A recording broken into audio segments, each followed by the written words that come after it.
What has been your closest moment to death? Story 1. I will start by saying that I have always been an extremely strong swimmer and grew up around water my entire life. I never feared the water and always felt comfortable and confident in any water environment. So, in high school my friends and I enjoyed going down to the river where there were some rocks and a bit of a current to just lay around and hang out. We might get in the water if it seemed safe to do so. So on one occasion a guy who joined us and I decided to hop in and walk through the water over to another set of rocks. Well, the current was much faster and rougher than we anticipated. I jumped in first and got my bearings, with the water up to my upper thighs. Deeper than we thought, but I was not daunted. I could feel how powerful the current was, but I still thought I was strong enough to wade through it. So I took a few steps and suddenly slipped. That's all it took for disaster to happen. I remember tumbling head over heels and feeling like I couldn't get back upright.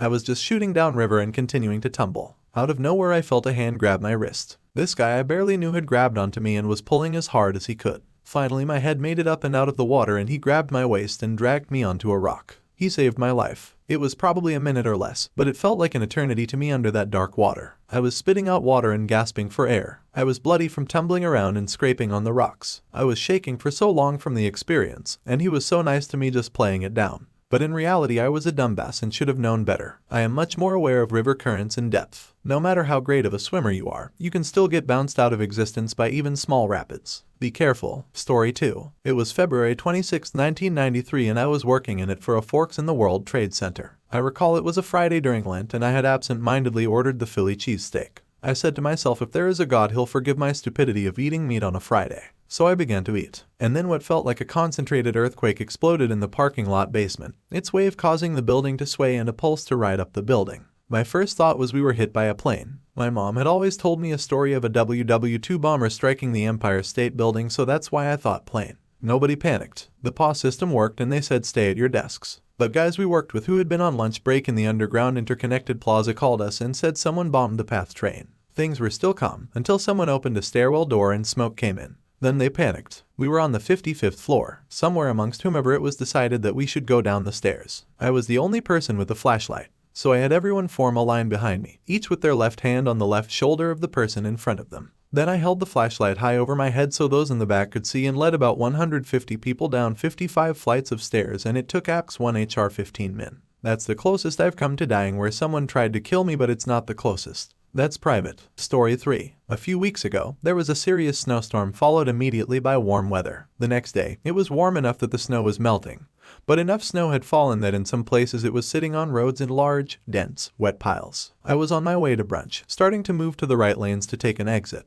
Ended up coming up on a semi who was moving slowly in the leftmost lane as we rounded a curve. The semi's tires were throwing small amounts of slush up before the curve, so I had my wipers going to maintain visibility. I don't know if the semi hit a thick patch of slush or a pothole where it was sitting, but suddenly, a huge amount of slush was thrown onto my windshield. It was dense enough to stop my wiper blades, so I was going about 45 on the interstate, in close proximity to a semi and nearly no visibility. I had to roll down my window and wipe the windshield clean with my snow ice brush in one hand, steering with another, and leaning out the window to try to maintain visibility. Went from a kind of crappy drive to near death in lesser than 15 seconds, and probably took me 2 minutes to clean the windshield all the way off. Story 4. I was rafting a river and the guides pulled us over to say they were required by law to tell us there was a water trap on the next rapid. A decent handful of people have died there. The average came out to like 1 person a year, but I'm guessing it's more like no one dies for a while, and then they have a year with more dangerous water levels that takes a few out, or something. Anyway, there's a giant rock you have to maneuver around to the right, and apparently under that rock is a cave. If you flip your boat on the rapid and end up in the cave, there's no way to get you out. Water rushing into it and all. They mentioned the person in the back of the raft was most likely to end up in the cave, as by the time it flips the front of the boat is usually past that rock. My raft flipped. I was in the back. I landed under the water and bumped my head on something above me. I was clearly underneath something big. Opened my eyes and it was pitch black. Thought for sure I was in the cave, so I decided I would just breathe in the water, stop holding my breath. If I may die no matter what, why drag it out? Then the force of the water ripped my sunglasses off my face. I realized they were the reason it was pitch black when I opened my eyes. Looked up and I was underneath my overturned raft, not in the cave after all. So I guess it's the moment I thought I was closest to death when in reality it was just a rough spill. Had some major bruising and the kids in my boat were pretty traumatized, but we all made it out. Story 5. I was flying at night in a fighter aircraft and was trying to rejoin on the tanker to get some gas. I had a radar lock but didn't see the tanker because it was lights out and there was no moon. so I'm basically flying the intercept using radar data. As I get within about 5 nm, my radar starts acting weird, and as I'm kinda looking at it, confused and trying to figure out what's what, I suddenly see the tanker altitude, close, and getting closer. I'm going about 350 knots. I have just enough time to push forward on the stick and duck underneath. I fly right under the tanker, probably missed it by a couple hundred feet max. I'd guess that I had about 2-3 seconds to react before I would have plowed into it and killed myself and the tanker crew. I called it a night and went home after that. Almost 15 years in this business, and that's the closest I've ever come, and hopefully the closest I ever come.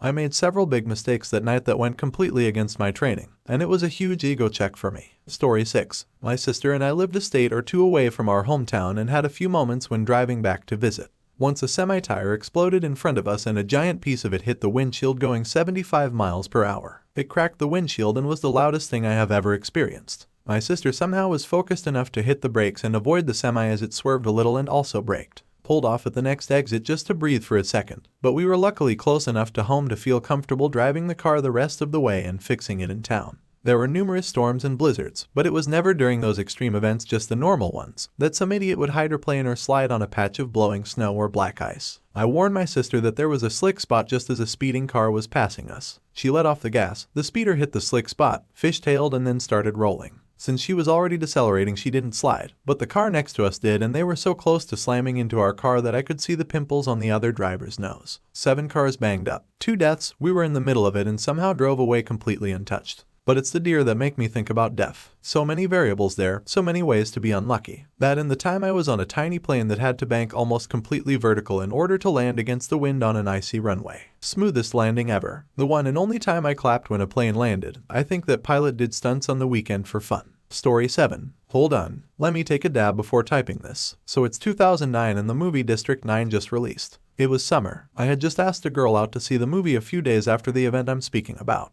It was Virginia Beach. Hurricane Bob had stalled off the VA/NC coast and was causing some amazing surfing waves at VA Beach like we haven't seen since the 80 seconds. 6 to 8 feet glassy waves. I'm a bodyboarder. For some reason I could never stand up on a board. So I'm out there surfing. When I decide to go body surfing, I'm out there past the first set of breakers and I'm catching the bigger waves with the big boys. I've always considered myself a strong swimmer, so I wasn't worried. I caught 2 dope-ass waves and was going to head in when I looked back and saw the most beautiful set of waves coming in, so I decided, one more than I'll head in. That was the mistake. I caught the wave. It was great. Smooth ride, and all the surfers were looking at me crazy LOL, but I was exhausted. I tried to swim in but wasn't making much progress because the waves would pull me back some as they passed me. So it was really slow going. I was out of fuel, literally gassed. I had nothing left. I started crying because I knew I was going to die. My terrified ass had forgotten to roll over on my back and swim that way. Weeping, I made my peace with God and stopped swimming. I sunk down about 2 inches below the surface and my foot touched the bottom. A surge of energy burst into my muscles as I realized I was not going to die. Still weeping, but now for joy that I would get to live another day, I started doing the bob.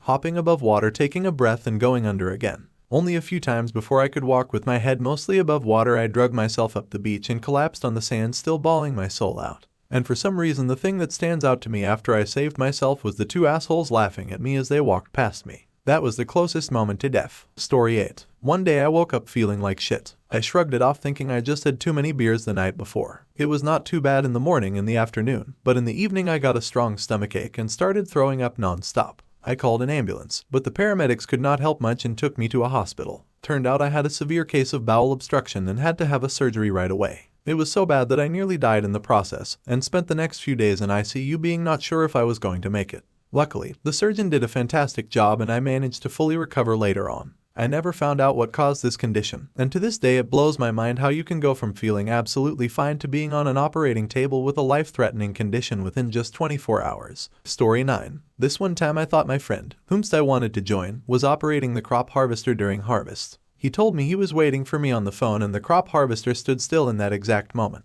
Knowing how expensive it is to run this absolute behemoth of a machine, I hurried into the field to the approx location of the harvester. I am now in front of it, but I still can't see it because the crops were so high and tightly positioned. When all of a sudden, I once again heard the beast roar its engines and start rolling. I absolutely bulldozed through the plants to run away perpendicular to the machine, which worked quite well, as you can tell by me still having arms and hands to write this essay. Having that kind of hemorrhaging force rolling directly at you is quite the experience. Obviously, there was no real thought process to begin with, but after realizing my friend was, in fact, not operating the harvester, I remember not actually thinking run, but I distinctively remember that primal feeling of run or die. Story 10. Driving to my parents' house, about a 2-hour drive. In the last 5 minutes there's some construction on the highway, so it's down to 2 lanes, and 5 o'clock traffic. There was an accident in the right lane, the lane I'm traveling in. Even worse, it's just over the crest of a hill. There's no room for me to get over, so I turn on my hazards and wait for an opening. I look in my rear view and see cars swerving into the left lane behind me, narrowly missing my car. Suddenly, I see a dump truck barreling down on me, full speed, and no room to get into the left lane.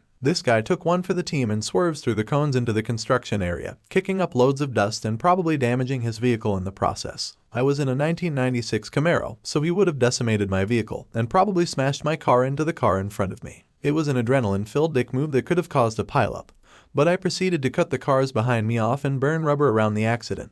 Because fuck that. A few months later during winter, I ended up wrecking that car due to black ice and strong winds on a bridge, swept my car sideways, and I crashed into the guardrails at about 40 to 50 miles per hour. Got out and walked away fine. Scariest part TBH was getting back into my car to get my phone to call 911 as I was sideways blocking the left lane, afraid of being T-boned by oncoming traffic. It made me feel better when I saw a brand new 4x4 truck spin out going 20 miles per hour in the exact same spot I lost control while the tow truck was clearing my car from the road. Lucky for them, they didn't hit anything, and after talking to the officer, went on their way.